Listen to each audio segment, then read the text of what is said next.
యేసుక్రీస్తు నామంలో మీ అందరికీ శుభములు.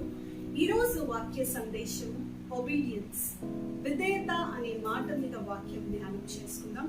మొదటి సమూయేలు గ్రంథం 15వ అధ్యాయం 22వ వచనం, 1 Samuel chapter 15 verse 22లో మనం చూసినట్లయితే, అందుకు సమూయేలు తాను సెలవిచ్చిన ఆజ్ఞను ఒకడు గైకొనుట వలన యెహోవా సంతోషించినట్లు ఒకడు దహన బలులను అర్పించుట వలన ఆయన సంతోషించిన ఆలోచించును.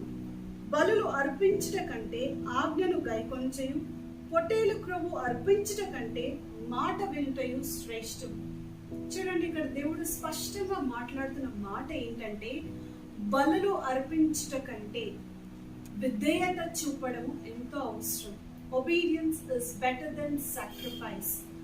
మనము చేసే అర్పణలు కావచ్చు, బలులు కావచ్చు, ప్రార్థనలు కావచ్చు, వీటన్నిటికన్నా ముఖ్యము ఏంటి అంటే విధేయత.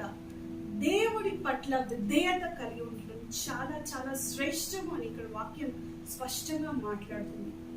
దేవుడు బలులు చూడటం లేదు, మన అర్పణలు చూడటం లేదు, కానీ మనము ఆయన పట్ల ఎంత విధేయతగా ఉంటున్నామో, ఎంత విధేయత చూపిస్తామో అని దేవుడు ఎదురు చూస్తున్నాడు.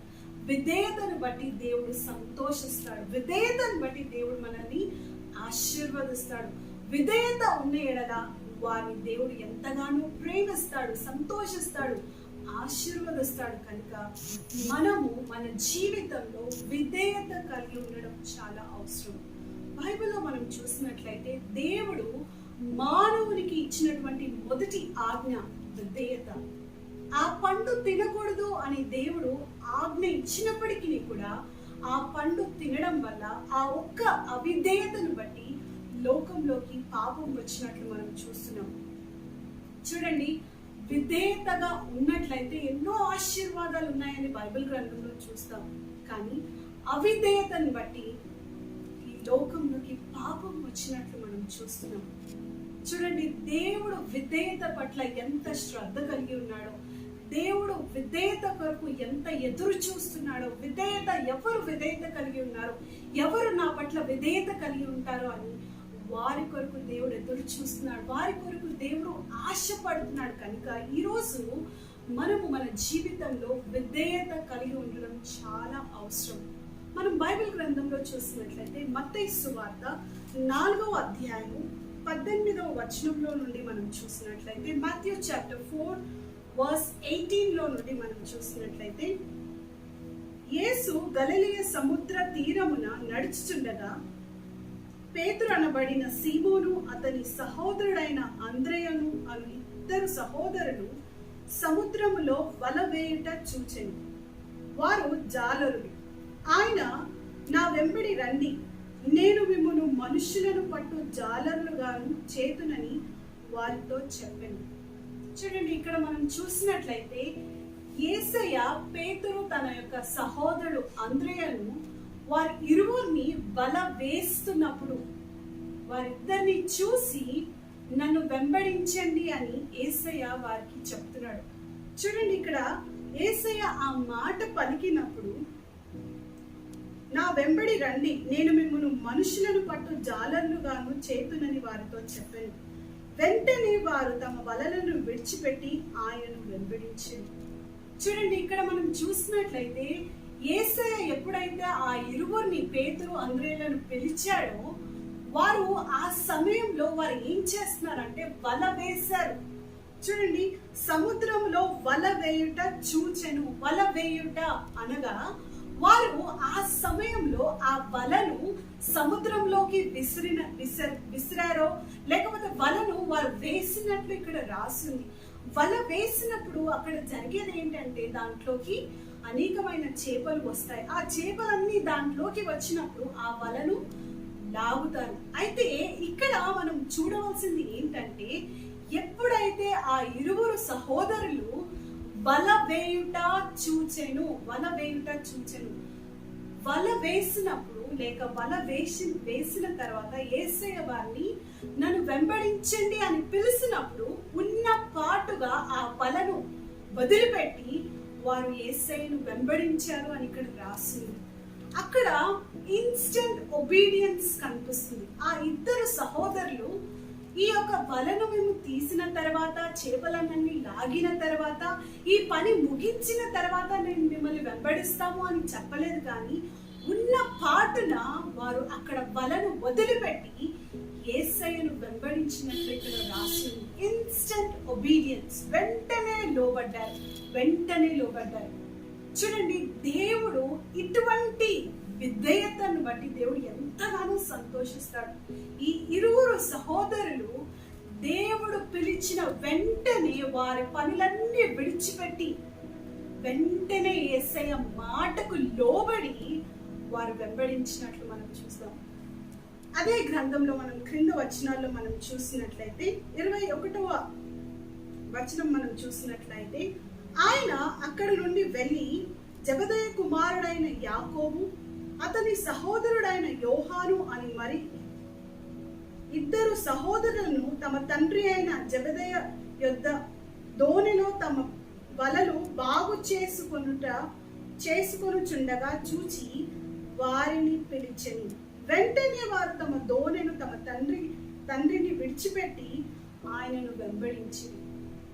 చూడండి, ఇక్కడ ఈ ఇరువురు సహోదరులు ఏం చేస్తున్నారంటే వాళ్ళు వలలు బాగు చేసుకుంటున్నారు. ఇరువురు సహోదరులు వలలు బాగు చేసుకున్న సమయంలో యేసయ్య వారిని పిలుస్తున్నాడు. నన్ను వెంబడించండి అని పిలిచినప్పుడు వారు ఇమ్మీడియట్ గా ఆ వల బాగు చేసుకోవడం వదిలిపెట్టి వారి యొక్క తండ్రిని విడిచిపెట్టి వెంటనే దేవుడికి లోబడినట్లు, దేవుని వెంబడి వెళ్ళినట్లు ఇక్కడ రాసి ఉంది. చూడండి, వారు ఏ పనులు చేసినా ఆ పనులను విడిచిపెట్టి వారి తండ్రిని విడిచిపెట్టి సమస్తమును యేసయ్య కొరకు విడిచిపెట్టి వెంటనే వారు ఆ మాటకు లోబడి యేసయ్యను వెంబడించినట్లు ఇక్కడ వాక్యంలో రాసి ఉంది. ఇటువంటి విధేయతను దేవుడు కోరుకుంటున్నాడు. ప్రతి మనిషికి ఇలాంటి విధేయత ఉండాలని దేవుడు ఎంతో ఆశపడుతున్నాడు. మనము మన జీవితంలో మన యొక్క విధేయత దేవుని పట్ల ఎలా ఉంది?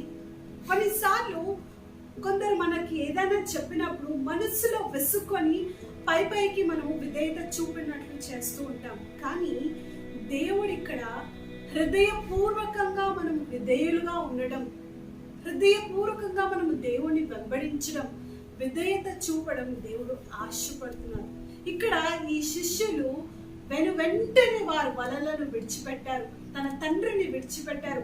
మరో ఆలోచన లేకుండా, మరొక తలంపు లేకుండా వెంటనే వారు సమస్తమును, వారి యొక్క ఉపాధ్యాయుని, వారి యొక్క పనిని వారు విడిచిపెట్టి వెంటనే యేసయ్య వెంబడి వారు వెళ్ళినట్లు మనం చూస్తాం. అయితే ఈరోజు యేసయ్య మనల్ని పిలిచినప్పుడు, దేవుడు మనల్ని పిలిచినప్పుడు మనము వెంటనే లోబడుతున్నామా?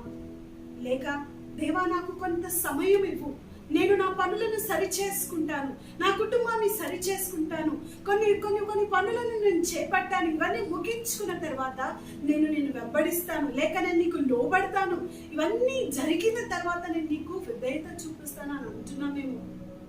ఇక్కడ దేవుడు మాట్లాడుతున్నాడు, వెంటనే ఒబీడియన్స్, ఇన్స్టెంట్ ఒబీడియన్స్. వెంటనే వారు దేవుడి మాటకు లోబడి వెంబడించినట్లు చూస్తాం. ఈరోజు దేవుడు మన నుండి, మన జీవితంలో నుండి కూడా అటువంటి విధేయత కావాలని దేవుడు ఆశపడుతున్నాడు. మనము విధేయత చూపకుండా మనం ఎన్ని ప్రార్థనలు చేసినా, ఎన్ని బలులు అర్పించినా, ఎన్ని కానుకలు ఇచ్చినా, దేవుని సన్నిధికి వెళ్ళినా, ఎన్ని పనులు చేసినా కూడా మనలో విధేయత లేనట్లయితే దేవుడు సంతోషించడండి. విధేయత చూపిన వారిని దేవుడు ఆశీర్వదించడానికి సిద్ధంగా ఉన్నాడు. విధేయతలో అనేకమైన ఆశీర్వాదాలు ఉన్నాయి. అయితే ఈరోజు మనము విధేయులుగా ఉంటున్నామా, అవిధేయులుగా ఉంటున్నామా? ఒక్కసారి మనల్ని మనం పరీక్షించుకుందాం. అంత్య దినములలో మనము జీవిస్తున్నాం కదా. ఈ అంత్య దినములలో ఎవరు విధేయత కలిగి ఉన్నారా అని దేవుడు ఎదురు చూస్తున్నాడు. ఎవరు నమ్మకస్తులుగా ఉన్నారా అని ఎదురు చూస్తున్నాడు. నా పిలుపుకి ఎవరు లోబడతారా అని దేవుడు ఎదురు చూస్తున్నాడు. నన్ను ఎవరు ప్రేమిస్తారా అని దేవుడు ఎదురు చూస్తున్నాడు. నన్ను ప్రేమించి ఎవరు వెంటనే లోబడతారా అని దేవుడు ఎదురు చూస్తున్నాడు. కాబట్టి ఈరోజు నీవు నేను ఆలోచించవలసిన విషయం ఏంటంటే, మనము దేవుడికి విధేయులుగా ఉండడం అవసరం. బలులకు అర్పించడం కన్నా, అర్పణలను అర్పించడం కన్నా, మనము కానుకలు ఇచ్చుట కన్నా, ప్రార్థనలు చేసే కన్నా, వీటన్నిటికన్నా శ్రేష్టమైంది విధేయత చూపడం. చూడండి, అబ్రహాము కూడా దేవుడు ఎప్పుడైతే తనను నీ సమస్తమును విడిచిపెట్టి బయటికి రా అని పిలిచాడో, వెంటనే దేవుని మాటకు లోబడి అన్ని విడిచిపెట్టి ఆయన బయటికి వచ్చాడు. దేవుడు ఆయనని ఎంతగానో ఆశీర్వదించాడు. తనను బట్టి తన యొక్క వంశములు, తన సంతానములు, తరతరములు దేవుడు ఆశీర్వదించినట్లు మనం బైబిల్ గ్రంథంలో చూస్తున్నాం. విధేయత అనేది ప్రతి మనిషి జీవితంలో విధేయత అనేది చాలా అవసరం.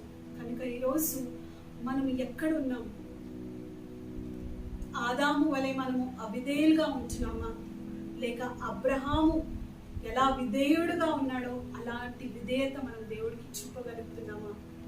విధేయులుగా ఉండడం చాలా ఇంపార్టెంట్. కాబట్టి మనము మన జీవితములను దేవుడికి సమర్పించుకొని హృదయపూర్వకంగా దేవుని మాటకు లోబడి, దేవుని చిత్తముకు లోబడి, దేవుని యొక్క సంకల్పంకి లోబడి ఆయన కొరకు జీవిస్తాం, ఆయనను వెంబడిస్తాము.